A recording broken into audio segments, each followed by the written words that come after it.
This is the ad. This ran on Obama's campaign website, barackobama.com, and the YouTube channel. The ad is entitled, Makes You Wonder.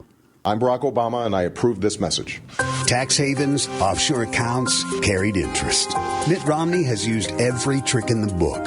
Romney admits that over the last 2 years, he's paid less than 15% in taxes on $43 million in income. Makes you wonder if some years he paid any taxes at all. We don't know because Romney has released just one full year of his tax returns and won't release anything before 2010. You know what? I put out as much as we're going to put out. What is Mitt Romney hiding? That's the Obama ad. And I think I read during the program today, and I don't know if this is accurate, it was in quotes. I read something about Romney saying, I'm just not going to give him tens of thousands of pages to pick through. I'm just not going to do it. I'm just not going to give them 10,000 pages to pick through. I'll just let them go ahead and speculate all they want, but I'm not going to give them 10,000 pages to pick through, knowing what they'll do with it. So he's rolling the dice. I'll withstand these ads.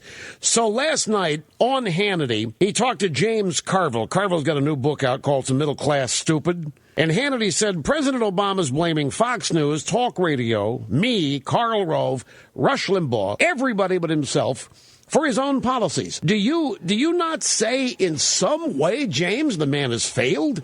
If you're asking me what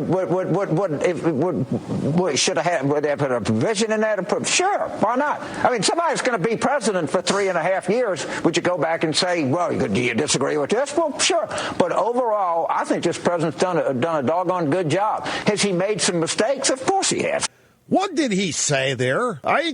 He really got tongue-tied, stammering and stuttering after hearing my name in the question. But if you asking me what should have happened, whether they put a provision in there, sure, why not? I mean, somebody going to be president for 3.5 years. Would you go back and say, well, you disagree with this? Sure. But overall, see, folks, I know James Carville, and I can't believe he's got a wife, Mary Madeline. He got kids. The family left Washington because of what's happening to the schools there. They relocated to New Orleans. Now, you can't tell me that in quiet moments of solitude, in his home in the Big Easy, you can't tell me he sits there and listens to Obama say, you got a business, you didn't build that, somebody else made that. You can't tell me Carville agrees with that. I can't imagine Carville would run out and say that himself as a surrogate on the campaign trail. Yeah, that business out there. You didn't do that. Everybody knows you had nothing to do with that. Somebody else made that happen. Everybody knows that. You know, what about your campaign business? Well, yeah, I would have been nothing without Bill Clinton. If Bill Clinton had hired me, I'd have been nothing. I'd still be eating gumbo. I don't believe he believes this. But his job is to get Democrats elected. That's what he's got to do.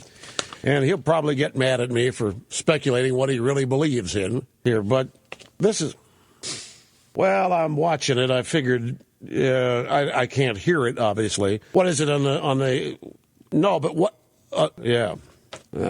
okay. Now, let's see, just what it's, grab soundbite 7.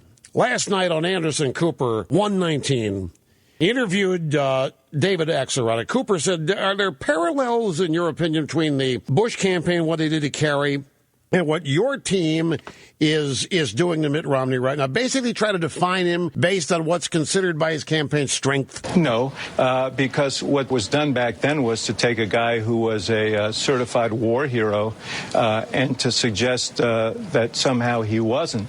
And that was grossly unfair. People don't really know Governor Romney, even though he's run for president twice, is because he's never told them who he is.